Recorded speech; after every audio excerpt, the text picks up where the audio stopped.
Hello दोस्तों, नमस्कार। स्वागत है आपका हमारे चैनल किताबें में। चलिए शुरू करते हैं हमारी पुस्तक ठीक तुम्हारे पीछे का भाग 13, जिसका शीर्षक है गुणा भाग। चलिए शुरू करते हैं। उसके साथ जिए हुए दिनों को जब याद करता हूँ तो लगता है जैसे कल ही की तो बात है। वो मेरे भीतर इस कदर जिंदा है, मुझे हमेशा एक बात पर आश्चर्य होता है। मैं उससे पूछना चाहता था पर कभी पूछ नहीं पाया और अब शायद पूछ भी नहीं सकता हूँ।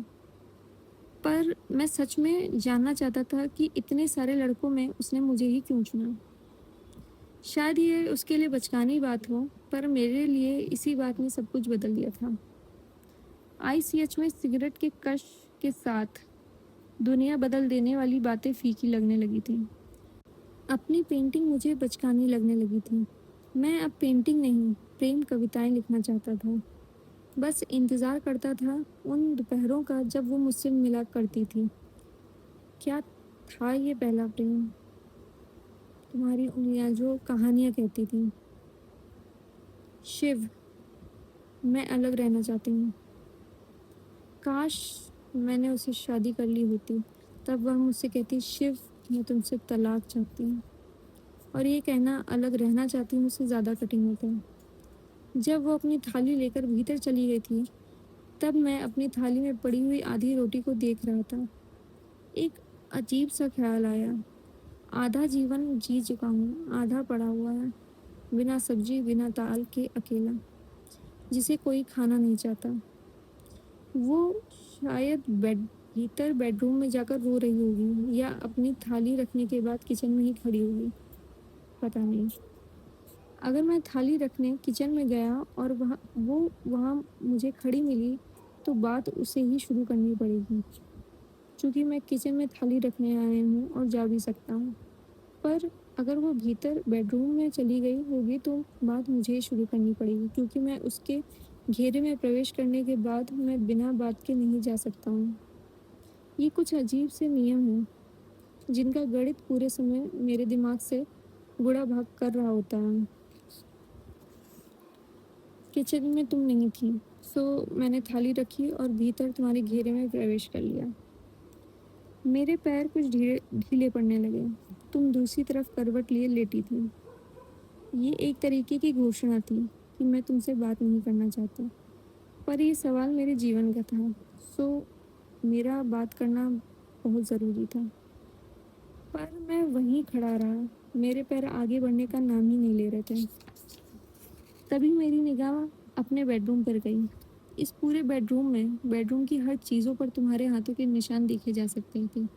फिर एक गणित जैसा ख्याल मेरे मन में आया कि अगर कोर्ट मुझे सिद्ध करना हो कि यह बेडरूम जितना तुम्हारा है उतना ही मेरा भी है, तो कैसे सिद्ध करूँगा? अगर इस बेडरूम से मैं सिगरेट का पैकेट हटा लूँ, तो यहाँ ऐसा कुछ भी नहीं है जो मेरा किया हुआ है, सिवाय एक बच्ची की पेंटिंग के जिससे तुम नफरत करती हो। मुझे लगने लगा मेरे शरीर के साथ साथ इस पूरे बेडरूम का बोझ भी मेरे पैरों पर ही है। अचानक मेरे घुटने ढीले पड़ गए। पैर उठाने की हिम्मत नहीं हुई। सो मैं अजीब सा हाथों के बल घिसटता हुआ जैसे तैसे पलंग तक पहुंचा। वंदना मेरी बगल में दूसरी तरफ करवट किए लेटी थी। मैं उससे उसके घेरे के भीतर, उसके इलाके में उससे बात करने आया हूँ। पर क्या बात? ये किसी केस में जज के फैसला सुना देने के बाद की जिरह जैसा है।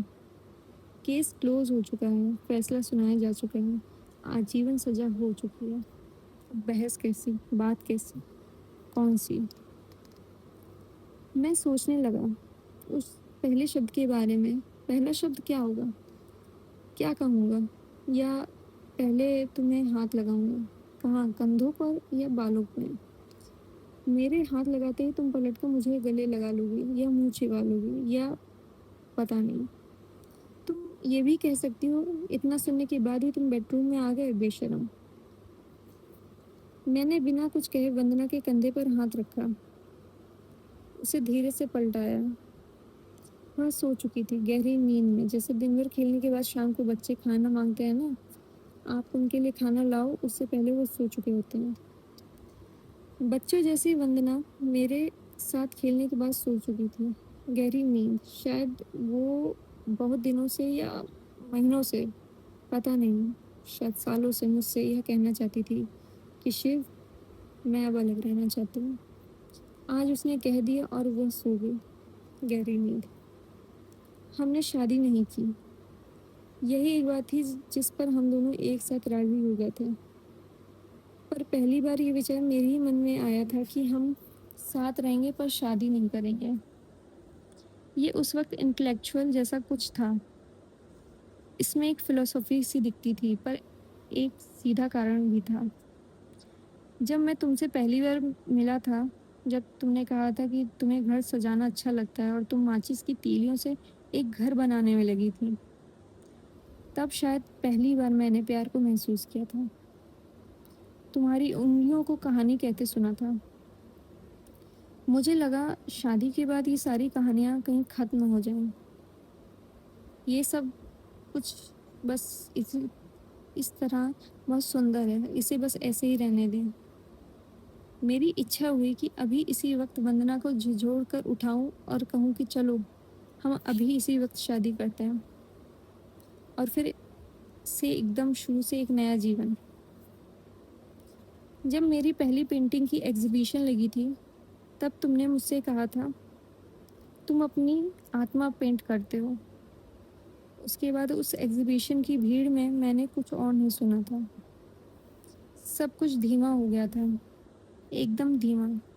और अभी कुछ साल पहले तुमने कहा था, तुम्हारी पेंटिंग्स में तुम्हारा फ्रस्ट्रेशन दिखता है। तब से मेरे हाथ कांपने लगे थे। पेंट कैनवास को छूने से डरता था।